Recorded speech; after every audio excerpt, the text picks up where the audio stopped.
Welcome to Intuition Unleashed, a revolution in personal liberation. The go-to podcast that helps you access intuitive guidance combined with mental health and spirituality. Let your intuition guide you and unlock a life of true liberation. And now your host, Becc Nelson. Hello, everyone. Welcome back to another edition of Intuition Unleashed. It's a revolution in personal liberation. I am your host, Becc Nelson, and I am the author of Cut the Shit, Reframe Your Thinking, Regain Your Life, and also a licensed therapist. My guest today is Barbara, affectionately known as the East Coast Dragon Lady. Welcome, Barbara. Hello. So Barbara and I have known each other for a few years. I always bring on people that I've had several conversations with, so I'm very familiar with them. What Barbara and I realized is that we actually don't live that far from each other. We're both on the East Coast. She's in Massachusetts. I'm in Rhode Island. That never happens, Barbara. I know. I agree. That's why I often say I'm from the East Coast, right? Also because of my accent. Yeah. So as you can hear, Barbara is originally from England. So she is not actually from the East Coast of Rhode Island, but, after a time, us New Englanders just sort of drag you in. And then when we were talking the other day, Barbara says that, yep, I'm a masshole now. Yes, that is true, because I've learned that the only way to drive in Massachusetts is defensively. Mm-hmm. So we call that a masshole. So Barbara is here to talk about her experiences with dragons, right? Mm-hmm. So she is known as the East Coast Dragon Lady. Now, I know everybody's hearing this because I certainly did. You hear this and you go, wait, what? Did you say dragons? Oh, yeah. So we're talking about dragon channeling, and then using why grounding is a very important tool to use for channeling. And we're using ancient wisdom for modern souls. That's what we titled this episode, because dragons have a very grounding, ancient wisdom that they're here to pass on. And I can't wait to really dig into this topic because it sounds it sounds very woo-woo. Obviously, it is very woo-woo. But I want to help you to understand how this experience has shaped Barbara's life, and then why they're here at this time to teach us. So Barbara is a dragon empowerment Reiki master. She's also an intuitive channel and a spiritual mentor who has spent over 30 years exploring energy medicine and interdimensional communication. As you can hear from her accent, she's originally from England. She now lives just outside of Boston, where she teaches others how to connect with dragon energy for empowerment, grounding, and spiritual transformation. Her work bridges ancient wisdom and modern awakening, reminding us that true power comes from grounding the mystical into the everyday life. And that's really what our show is about. We can talk about these woo-woo kind of topics, but how do we apply it to your everyday life so that you can use your own intuition the way that Barbara had to dig in? So Barbara, I can't wait to get into this topic, because as you know, people are listening to it going, what do you mean you talk to dragons? And this is a very interesting story. And you might find after this that you've been talking to dragons too. Yeah. So I ask all my questions this. Let me start with this, Barbara. Usually there's a lot of people can talk about a moment in their life when the universe is sort of handed you an unexpected opportunity for growth. So it's usually a moment that at the time didn't feel like it was a gift, probably maybe one of the most difficult times in your life for a lot of people. But as you've come to grow and learn, you realize that it's actually become a part of your path and purpose. So do you have a story like that? And if so, can you share it with us? Sure. Yes, I do. And when you actually mentioned that when we talked the other day, I was like, I know exactly what that is.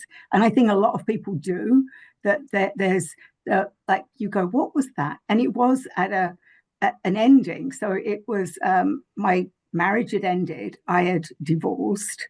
I had several dogs that I used to walk each day in the local woods. And I remember this particular day. It was probably like late October, November.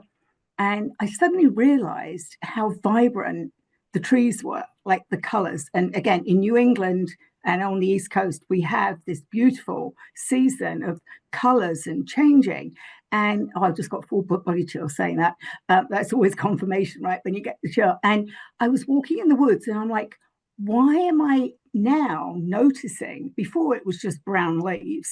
And I noticed the reds, the oranges, just all these colors. And I was literally sort of in my head going, wow. And then out the corner of my eye, I heard this person speak to me. And I looked, and somebody just asked me this the other day. I was not surprised. I actually encountered Merlin.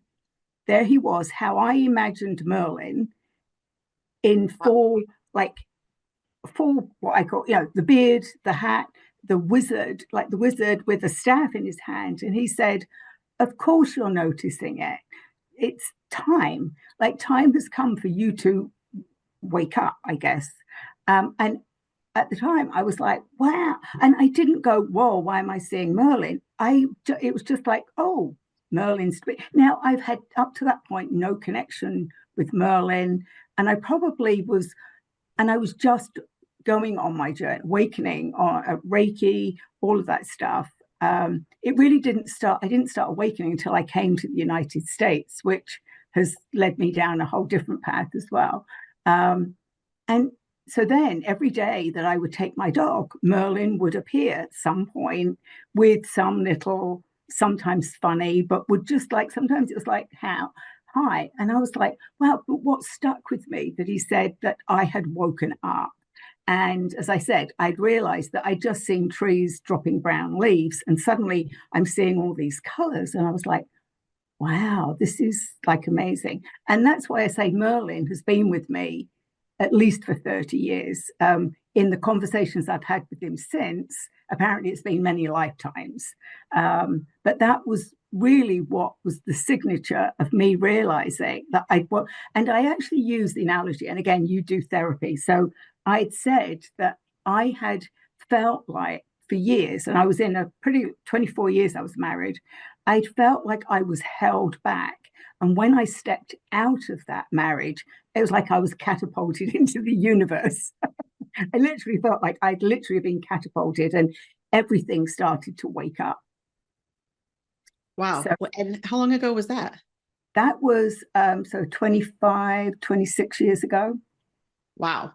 So you're walking through the woods, not expecting anything. And then all of a sudden you notice all these beautiful colors, and then Merlin shows up, and you knew instinctively that that's who that was. Yeah. And I still to this, somebody asked me, like, weren't you scared when I relayed this the other day? And I was like, no, I wasn't. I just sort of accepted that, oh, this looks like he was a wizard. He's actually not very tall either, which again sort of surprised me. But just a fascinating, like literally, he looked real to me. And I hadn't mentioned it until years later. But Merlin then was sort of in my ear, is what I can say. Merlin would show up in lots of different parts of my life, sort of encouraging me. And that's what he is to me. He uses the words, he is my connector. And I have to say it that way because he's British, and he says he's a very old British person. Oh, you know what? I didn't think of that. You're right. So he's very correct. And he likes to pop up.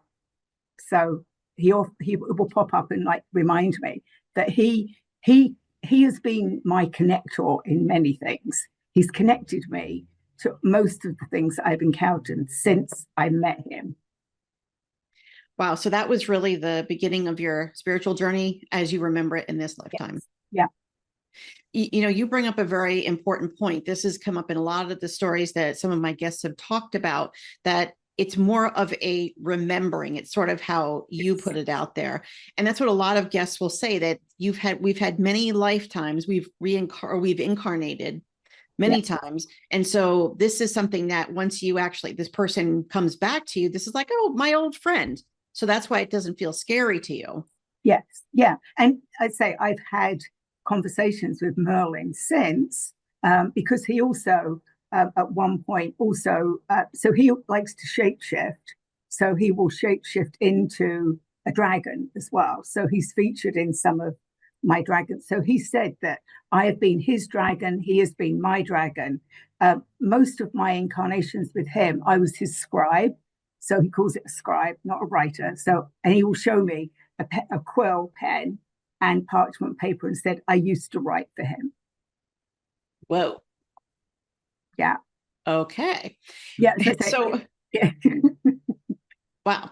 So I have to also tell people that when you and I get talking, we can just go. I think the last time we were on a phone call together, it was like an hour and a half. And it's like, where did that go? So we really are trying to, I want to get out a lot of information here. So Yeah. Is that when your personal awakening sort of unfolded?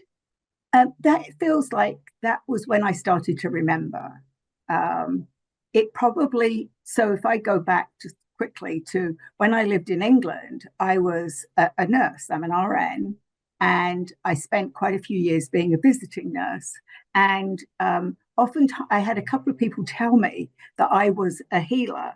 And back then, I basically brushed it off like, yeah, of course. Well, and actually, one of the patients that I had said to me, well, you know that the reason you're a nurse is because you put hands on people. And when you touch people, you heal them. And again, at that time, I was like, that's nice. Yes, of course, I touch people. I'm a nurse. Yes. I'm a nurse. That's what we do. And that's why I chose to actually go into the field of like visiting nursing, because I wanted to continue putting hands on people, not doing, as an RN, you could have gone and done a lot of other things. And it was just, yeah, so when I started to wake up here, I started to remember, oh, I was a healer. And then what I found was that once I started to remember, I started to remember more and more things. And again, Merlin was there in the early days to sort of really cheer me on and say, yes, you're absolutely right. Yes, you were a healer. Yes, you did touch people. And then I'm actually not far from Salem, Massachusetts, which is where the witch trials were. And I know I've probably had a lifetime there as well. So it all started to make sense, was why did I choose this part of the United States?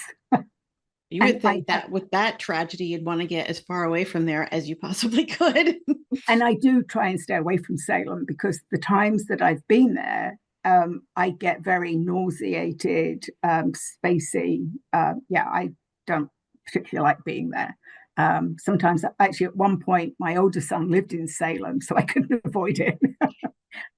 And what people, we probably live equidistant from Salem, and Right. Salem's actually a very beautiful little community. It is. It's on the ocean, so you've got like port there. It's a lot of old, very old energy there. Yeah, a beautiful park, and it's really cute. Yeah, it is. Yeah. So interesting that Merlin decided to come out during the fall when the leaves were falling, because traditionally when you were here, when the leaves come down, for me, it's like, oh, we have so many trees in our yard. Your yard is covered in leaves. Yes. They take forever to get rid of. And just when you clear them up, which my husband did just yesterday, they're back. The next day they're back. You might as well not even bother. But what I heard very recently is that which made sense to me, the trees cannot survive if they keep their leaves for the winter, because then they pull all their energy for growth and survival into the trunk. And so if they continue to have their leaves, then they don't have, they can't survive. So that's sort of the same way as probably why Merlin came out to you for that very symbolic time. Like, it's time to put the energy back into you, into your own growth and development. And how symbolic is that? So, okay. So how did you go from there to talk about when the dragons came out? How did that unfold? So in a quick, like a second ago, I went from meeting Merlin to then discovering Reiki. And after I did a couple of modalities of Reiki, I was doing energy work. Then when, say, after my divorce, I always say life happened. So life happened, right? I had 2 teenage boys when I divorced. As a single mom, I was working 2 jobs. Life just happened. And a lot of that stuff, a lot of my energy work, I mean, all fell away. I was too busy keeping a roof over our head, working 2 jobs, making sure I got them through school, all of that stuff. And they had their own challenges. And so I was busy with that. And it wasn't until things settled down for me, and actually just prior to COVID, and I think a lot of us have this time of where you can pinpoint it was during COVID or so just before COVID, I'd started to think maybe I should start thinking more about the energy work that I used to do. What do I want to do now? And then during that time that we were forced to all be at home, I decided for myself to go on my own journey to see where it took me. And I didn't have expectations. And I think what I realized was important about that is I didn't say what outcome I wanted. I just said, take me on a journey, show me what I need. What do I need to reconnect with? Let's see what happens. And I felt like I went down a lazy river. I went over here a bit, over here a bit here. No, that's not for me. Tried a few communities, kept going.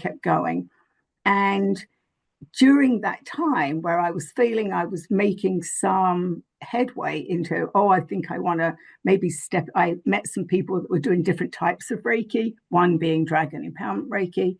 And then it was in the summer, so which was about 4 years ago. And I try and get out as much as I can to walk.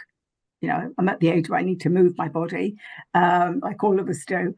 And I was literally, and often when I would go for walks, like go in the woods or wherever, would oftentimes when I would receive messages, and that's part of being a channel, right? It was almost like a radio antenna. When I went out for a walk, because I can't just sit and meditate. I'm not somebody that can sit and quiet my mind.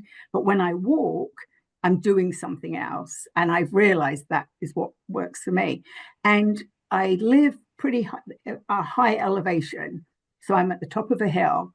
And I kept hearing, look up, look up. So I looked up. And when I looked up, there were huge dragons. And that's the only way I can describe it. And again, I'm going to say, you can take this or leave this, but I do have pictures. I can send you the picture. I took pictures of them. And I saw dragons flying.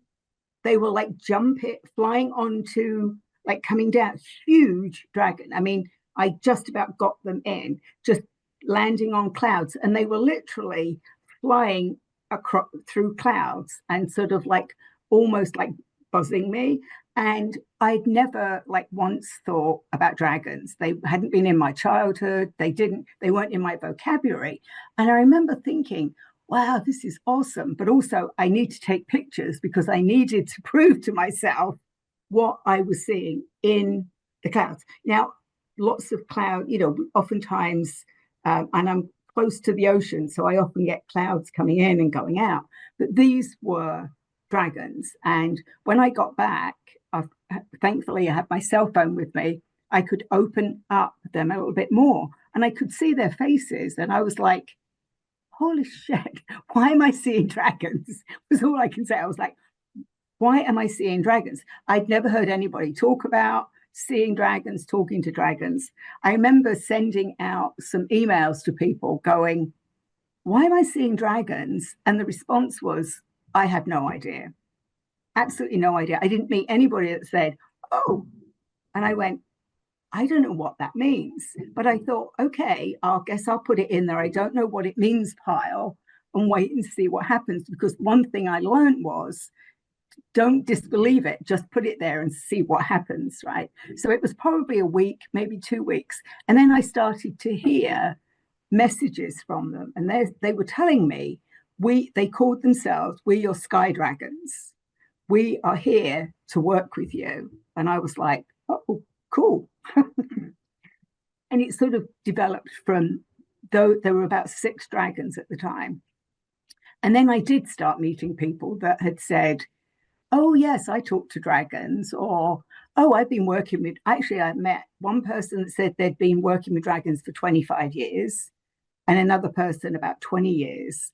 And I was like, oh, cool. And I'm like, so I started to ask them, so why have you appeared to me now? And what what's this all about? And they started to teach me about what dragons are, why they were here.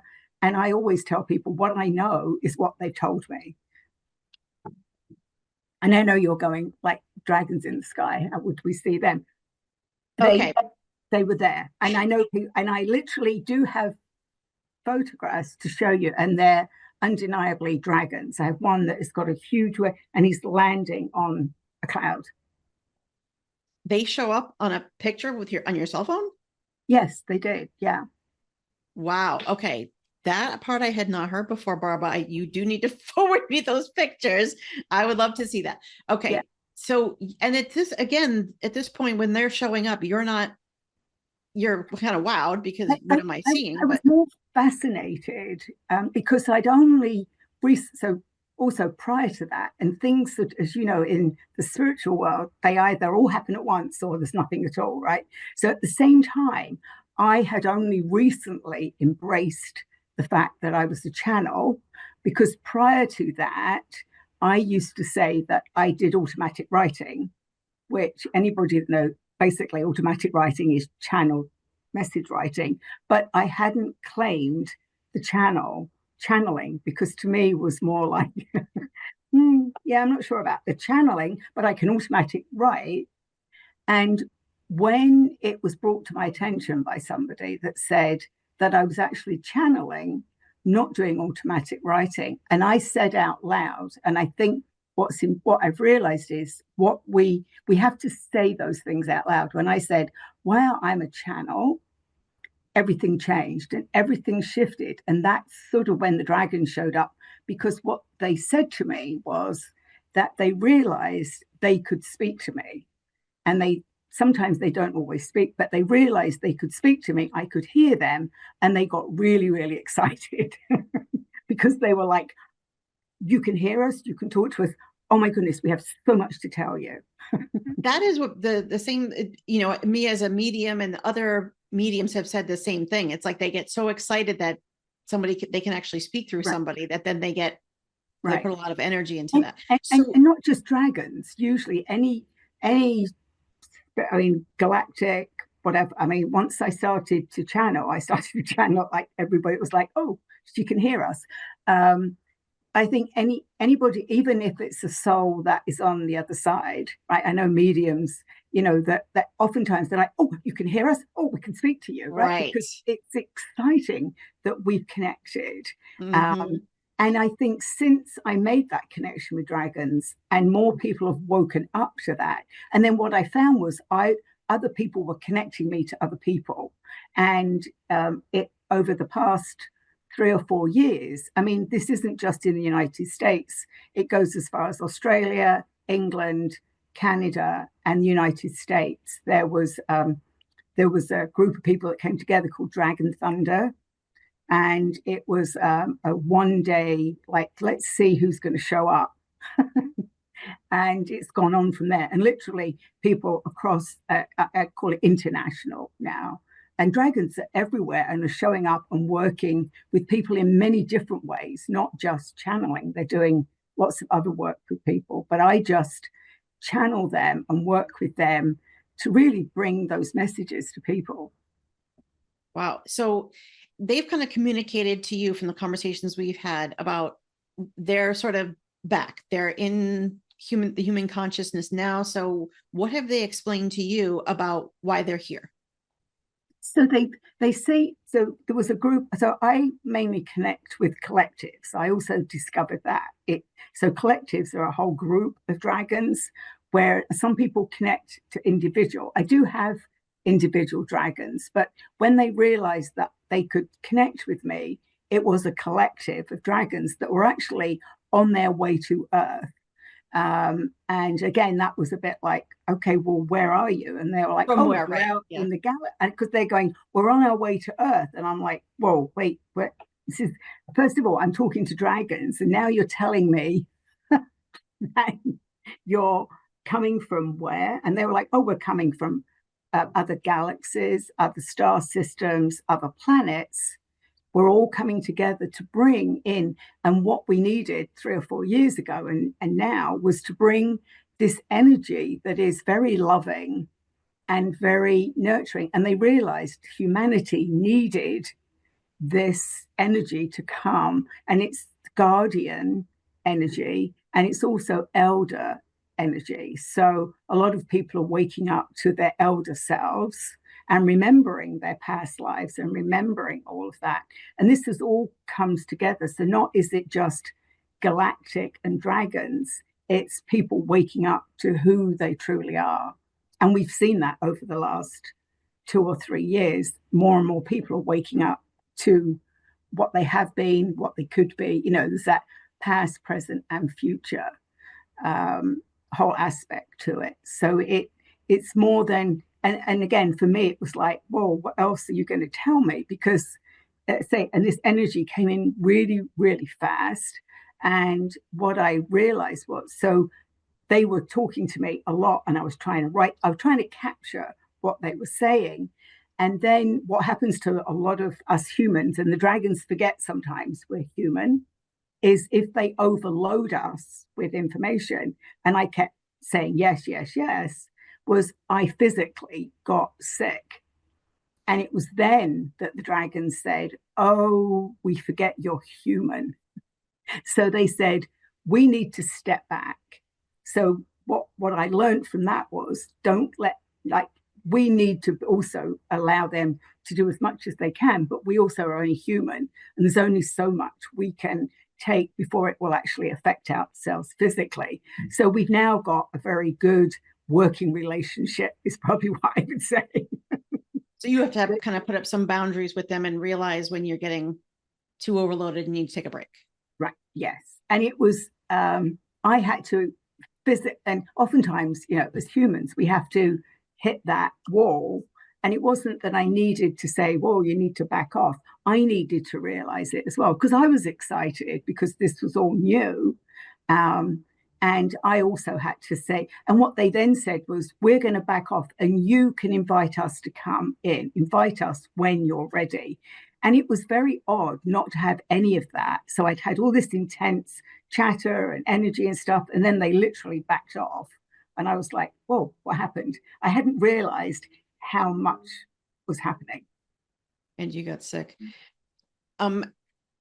Okay, fascinating. So we're going to be going to a 2-minute break, but when we come back, we're going to talk more with Barbara about why the dragons are here now, what messages they have for us, and what it feels like to act for Barbara to actually channel the energy of these dragons. Okay, see you after the break.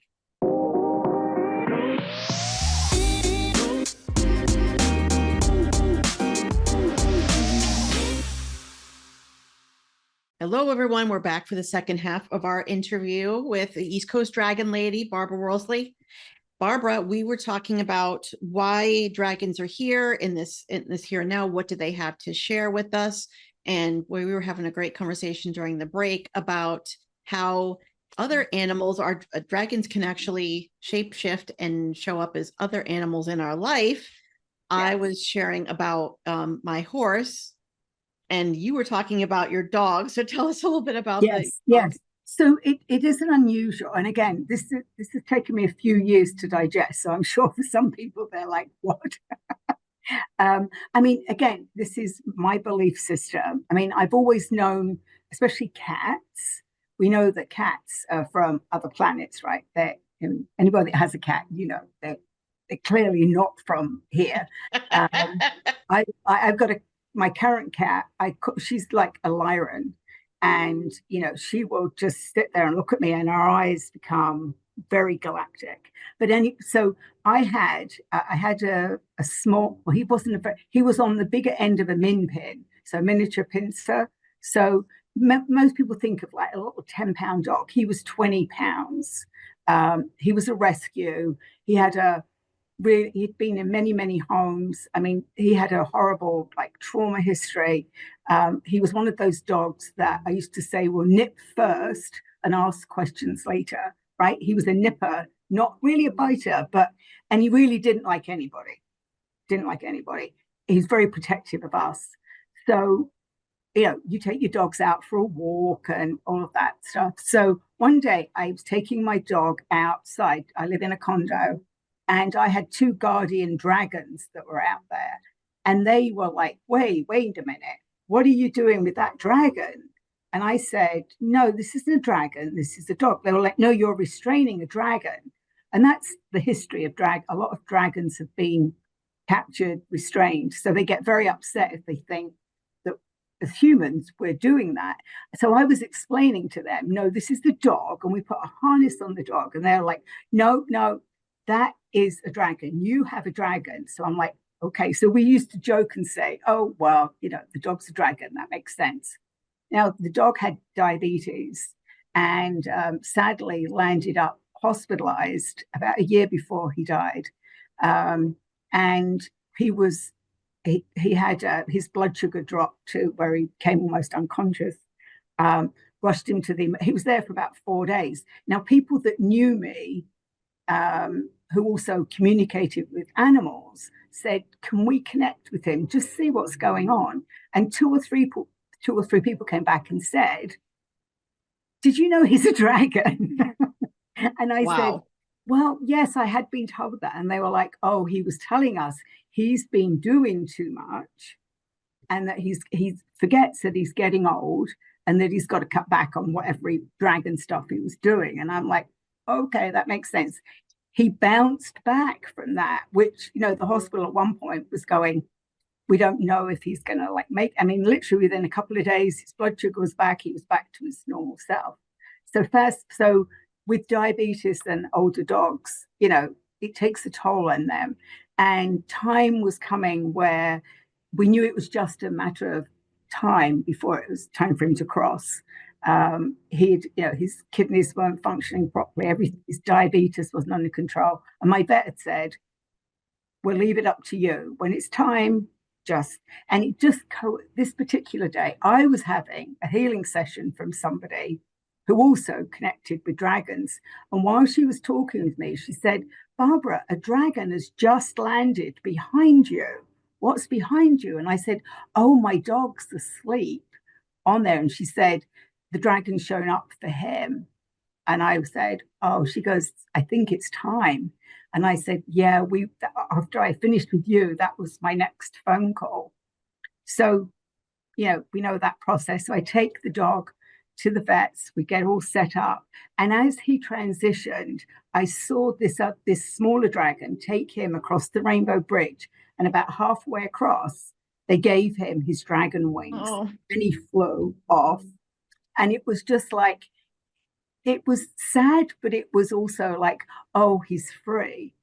Now, if you don't believe that, a few months later, I had been asked to do a in-person session. I'd never done this before. Somebody had asked me if I could trans channel a dragon. And I'm like, I don't know, but I'm willing to try. These were people that did past life regression. So it was recorded, and somebody was watching the recording and said, over your solar plexus was this orb that appeared. And she said, I'm confused because it looked like a dog dragon. Oh. And I said, oh, that was my dog. So somebody actually saw in an orb, my dog is still floating around me. So that didn't know that story. They didn't know that story. They said, why am I seeing a dog's face, but it's a dragon? So I can't my disclaimer is, I can't make this stuff up. Mm-hmm. Okay, so let's go into that for a minute, because you've mentioned channeling a couple of times. Yes. Can you describe what channeling a dragon energy kind of feels like for you? Right, yeah. So it's sort of, and again, everybody channels their own way, is what I understand. For me, the other question I had for the dragon was, why is it so easy for me to talk to you? And they said, oh, and this is why I say grounding. They said, well, for years, you have been grounding yourself every day. So one of my morning rituals is to ground myself. Now, I'm a Pisces, so I can tend to sort of float off planet a little bit. So I always know that I have to ground myself really well. So I was doing that, and they had said to me, because over the years you've been doing this and you're very firmly connected to Mother Gaia, it allows you to reach higher vibrations. So the deeper that, this is the message I got, was the deeper you ground, the higher vibration. And that means that you can just keep going up. And that was why it was easy for me to connect with the dragons. Now, I don't have to, as I said, I can't sit and meditate. For me, it's like they're just over my shoulder. And I often say that. I'll be like, oh, Merlin's here. Oh, the dragons are here. Because that's just what it feels like. It's like, you know that feeling that somebody's behind you? It's just, and it's not creepy. It's just like, oh. And sometimes, and again, I connect with the collective. So it tends to be more like I feel an intense energy. And then I will hear you. And then I hear they will just start speaking to me like I'm speaking to you. And at times, so I do have, they're comedians. So at times they will start giving me answers. They will start whispering in my ear, like I've done something, people will be talking and they'll be going, they're not telling you the truth. I mean, they're very truthful dragons. They'll be like, that person's not telling you the truth. Or they go, no, no, no, no, no. Or they will like literally show up and it feels like if you could see them, they're all peering over my shoulder. And apart from the comedy side of it, I say they're like my two boys when they were teenagers. They have the knock jokes and they start falling about, laughing about things. And I'm like, what's funny? So that they've got a very lighter side to them. Their energy isn't heavy. It's and it's always to the point. It's not like long conversations. It's done. And that was so. For me, when I hear that, I can sometimes when I'm speaking, they will just give me a message and I say, oh, this is what they're saying. And I think that's true for mediums, right? Is you'll be speaking and then you just know that you've got, and it's like, I learned this doing Reiki, that if I got messages, I couldn't change the message. So if somebody said something to me that didn't make sense, it wasn't for me to change it. So when I spoke what I heard, it made sense for that person. So it's the same thing. They will sometimes give me messages for somebody, or they will just give me a running commentary on whatever's going on at the time. But they are here to help all of us. Well, for me, it was they needed to help me open my heart more. They're reminding me, they're very heart-centered. They always say they have these huge hearts in the center of their chest, huge. And when they open their wings, that heart energy goes into their wings and then they wrap that around you. So it's like you get this big heart. It's just warm, heart-centered energy. Now, I was somebody like a lot of us that had shut my heart down. I protected it. I was like, no, you can all stay away. They were the ones that helped me open that. And is that what their main focus is, to help you to open your heart? That was what I needed to do, to be more aware. So because when we shut down any of our systems, it shuts down our awareness.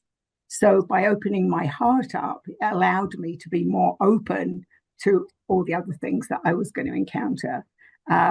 And it was really very special. It was actually, I went on a meditative journey. I was in a class. I went on a journey to inner earth and two dragons took me and dropped me in. And while I was there viewing this, inner earth is beautiful. A lot of people don't get to see it because nobody wants to come back from inner earth. These dragons appeared and I'd never met my dragons to that point. I'd always talked to collectives. And it was about 5 or 6 of them literally came from the distance and right in my face. And they were all different colors and their faces and eyes were different colors. And they asked me to hold their faces like this and look into their eyes. And when I did that, I literally felt my heart burst open. It was literally, and it was about 6 of them I did that to. And they then said that the doors and windows of my heart had blown open because I needed that much intense, that unconditional love to burst it open. And that's what it's been like ever since. Well, so that was my next question. Do they need to remind you to do that every once in a while, or is that just No, something that's it's like I've got this, and that's sort of we go down a whole nother path. Like, so they've recently shown me memories of actually being a dragon myself, and I've met other people that have had these memories. And again, the veil is getting thin for a lot of us that do not just work with dragons, that are doing spiritual work, energy work. The veil has become very thin, not just on Halloween or special moon. It's very thin. And I've been told that the veil has virtually disappeared for me. So I'm able to, and I have experienced going back to past lives for like in a blink of an eye for a split second to sort of see myself somewhere. And I've seen myself as a dragon. And it was funny because I was at the top of a hill roaring. And I thought that was like very freeing to be able to roar like a dragon. so are they basically here to support intuitives and energy healers? Yeah, well, they're here to literally help. Well, a lot of beings are here to help us with our ascension. But they saw that a lot of people needed to wake up to the memories of their previous lives. So to stand in, and like I was woken up to my elder self, so that I know that I hold that. So elders in lots of communities are very reverend. People sort of listen to them. And they told me that one of my gifts is, and I've had to embrace this, is storytelling. And that's why I have to, as I say, I could just keep talking because they just keep giving me energy. But they wanted me to embrace that, right? Because for the longest time, it got me into trouble. But now it's like I have stories with a purpose. Okay. So you had mentioned that you were getting sick and they said, oh, we forgot that you're human. So you've had to learn to realize to put in some boundaries for yourself, for your own discernment right. and safety. So talk about that a little bit. Yeah, I think it was more about balancing out that energy because if we, and again, when you open yourself up to be a channel or you are automatically, I mean, most people are born with that intuition. We don't always tap into it. But we can be open to way too much, right? So for me, thankfully, the dragons have kept it. I've asked a couple of times, like, can I channel other things? They were like, of course you can. I could do that, but I've kept it mainly to dragons. It's sort of a few other things have popped up, but it's just been that way. But I think for me, it was finding the balance between not being too open and it's not that I say, oh, 9 o'clock, you can start talking to me, right? Because they don't know time. They would, but they're more respectful of the boundary, because that's what we have to do in a lot of things. Like we can't keep being open to all of that, and for a lot of us, it can actually, affect our physical body if we do too much of that. And sometimes after channeling, a lot of people find they need several days. So if I do maybe after this, when you do a lot of that work, you've got to take care of yourself, right? So well, okay, so you're making a good point. What are some of the things that you've discovered that are like signs that to remind you that, okay, it's time for me to take a little break. I need to do some grounding. And then what are some techniques to be able to do that? Honestly, grounding. And I will say I've talked to so many different people and so many people that do this work go, oh, that's the one thing I forget. Like I know lots of people that do massage therapists and I often say to them, do you ground yourself? Do you protect yourself? And they go, oh, yeah, I forget to do that. It's very easy to forget. Because it's not natural to us. Cleaning our teeth is, but saying, oh, I must ground myself, right? Because it's also a protection. So by grounding ourselves and connecting us, I say it's connecting to Mother Gaia. For me, I'd been connecting for years, and it wasn't until somebody introduced me to the quantum field and talked about connecting my roots to the core of the earth. And I was like, that, because I used to like wrap around a rock, that was, to me, was like I was wrapped around a rock deeply underground, but they were like, go into the core. And as I did that, the first time I did it, I said it was like my roots went into the core and it was locked and loaded. I felt like a click. And then literally everything woke up, that it sort of, the energy came up and I suddenly, whoa, now everything's talking to me. It was like, you need that connection to Mother Gaia because she needs us. So oftentimes she will say, not only does she transmute our energy, but she needs it. And it's like this recycling. We need to give it to her. She needs to give it to us so we can take that out into the world. And that goes with, I don't know what they're telling me, but this about healing ourselves heals other people. So they're showing me that like we need to heal ourselves. And by doing that, by being whole and healed, we in turn can help other people. Because when one person does it, 1,000 people get healed. So it's not being selfish. And that's why they want us to keep that balance with Mother Gaia. And the dragons have always been very insistent on connecting, giving the energy back to, because she's hurting right now. We can see that. And for those of you that don't know, Mother Gaia is basically the earth. Yes.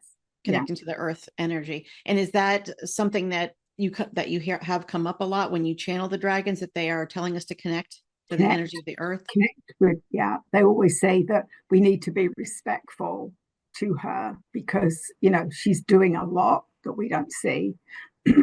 and so do other beings as well. It's not just dragons, but dragons, I think for a lot of people, they think of them as very earthy. They're the earth elements, a lot of them. But they're also galactic. I mean, they literally are. And you asked me earlier about shape-shifting. So yes, dragons will tell me, not only will they become, but they, so they're at the vibration. So they always tell me it's not the same, but they're at the same vibration as like ascended masters, because every angel's ascended masters, they're high frequency. So that means that, they can shapeshift into something else if that's what we need, because it's for us. Because not everybody wants to see a dragon. Sometimes you can't see the whole dragon. That's the other thing. Okay, say a little bit about that. So what I've learned, and this is again by people coming to me or by talking about it, that dragons will often show themselves in smaller ways. So the number one, I would say, is that people see quite a big eye. And it's not like a creepy eye. You can clearly tell that it's just a very big, brightly colored eye. And often when people say, oh, I've been seeing this eye, a few days later, the dragon will reveal themselves, whichever is the best way for that person. A lot of people see out the corner of their eye like a shimmer or scales will show up in some other way. Because they're subtle. They don't want to scare us. And they're very aware that they've got very big energy and very big. I mean, there are a few little dragons that like to run around. And so that also reminded me another story. So when I said I woke up to things, so one of the realms that I hadn't touched was the fairy realm. And I don't know why, but I was out walking again, and I kept hearing these little voices say to me, hey, over here, we've got fairy dragons. We've got fairy dragons. And the fairies wanted to share with me that they had dragons too. They're small dragons, but that's they thought that was a good way to connect with me. And what they pointed out to me was that every time that I was grounding, so this is for all of us, as we ground, we're going through their realm. So we're putting our roots down through their realm. And they were like, hey, you keep coming through our realm. Could you stop a minute and talk to us? So I learned to stop and talk to the fairies. And then they took me, one day they said, go out and look with fairy eyes. When you're on your walk, just look through fairy eyes. And they showed me fascinating things that I wouldn't have seen, like their circles. They called them fairy circles. So even in the like moss that grows in circles, that coming through the trees, the light coming through the trees, they were all saying, this is proof that we're here, we're fairies. And again, I love to take photos, and people saw in the orbs that were in the trees fairies or people's faces. So fairies like orbs, dragons like orbs. Everybody likes to like orb around, I think. Wow. Blowing our minds here. Do you think that all of us have dragons? It's just a matter of whether we're opening ourselves up to their wisdom or not? Yes. Yeah. I think, I mean, and again, it's not for everybody to wake up. So they're dragons. Sometimes they will, like a lot of, archangels and other beings, they come in and they come out of our lives when we need them. But they also reminded me that the history of dragons, and again, I'm originally from England, but other countries as well, use dragons as they would place them on churches and like houses, and they would put them on walls as protection, because that's how in England, in Wales, there's a dragon on the flag of the Welsh flag. So there's myths around, and they're saying they're not myths, they were real, but people want to say they're myths, because again, it's what you choose to believe. But dragons are, because they're a high vibrational, we don't see them, but they will show themselves if necessary. And the same as names, often people will say, what's my dragon's name? So this is where they get funny. They really, well, they will say the name they have, we probably can't even pronounce, right? Because it's not in our vocabulary. So I got a lot of people saying, oh, can you tell me my dragon's name? So they got really funny and started giving me really old-fashioned names like Martha, Ethel, Edward. I mean, really old names. And I'm like, okay, you're being funny. And they were like, well, you want a name? We'll give you a name. So, it isn't, they say it's not necessary to have a name to connect with them. You can call them, hey, dragon, or the blue dragon, or whatever. They know who they are. You're mentioning that they're on in, ancient times, they're on flags, etc. So they've really historically been known as protectors. Yeah, always. Yeah. And there is, and I often say there is also, and I think, in the cinema, in movies, dragons are often portrayed as the bad guys, right? Because they're flames coming out, they're burning things. I mean, in Game of Thrones, they were burning people. They go, that isn't my dragon. These are my dragons. They go, that's not us. What they say is you will often see what looks like fire coming out, but that's energy. So when like the fire dragon will clear your path with what looks like fire, but it's just energy, and that wouldn't burn you. So if you see a dragon, they're not here to harm us. They're here to clear our paths, to make sure that we're on the right path. You also have developed, with their guidance, an oracle deck, the Intergalactic Guardians Dragons of the Multi-Universe. Yes. That they insisted on the design for. They insisted on the name. They were I called them very prescriptive. These particular dragons were the first dragons that I saw coming. And they said their purpose was to come. They would show me that like a rainbow in a cloud. So you've seen those like rainbow that just appears, just a bit of rainbow, not a full rainbow.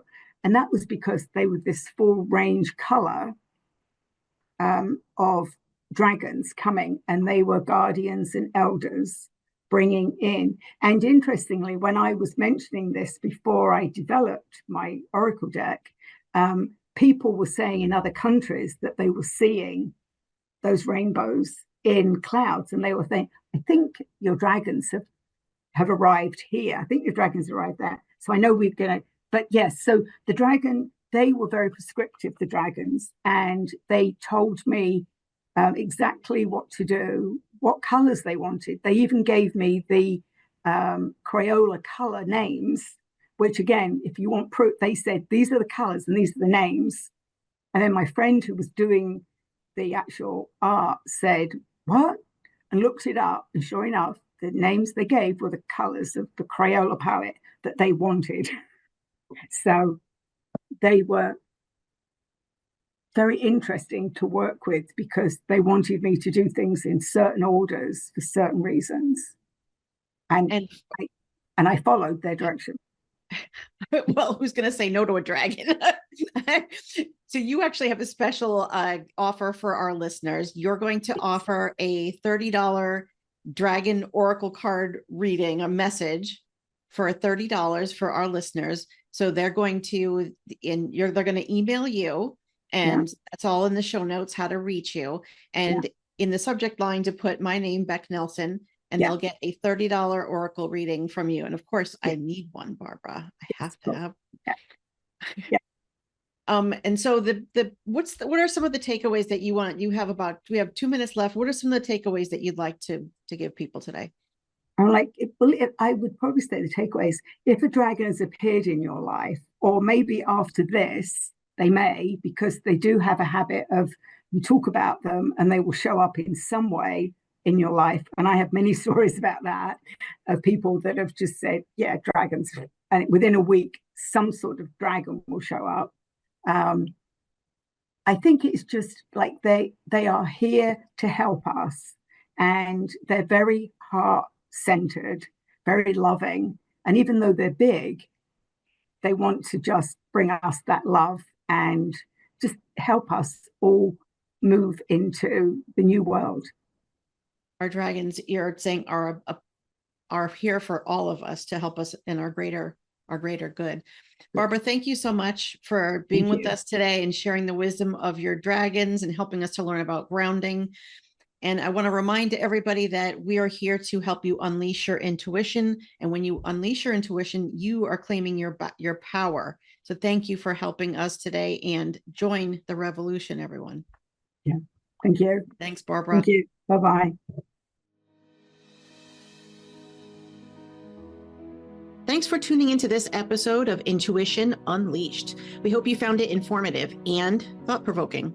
But before you go, we have one little challenge for you. Most of us have sneaky little habits that hold us back and trip us up, so why not take this not at all uncomfortable quiz to find out what you do to derail yourself from achieving your goals, and how you can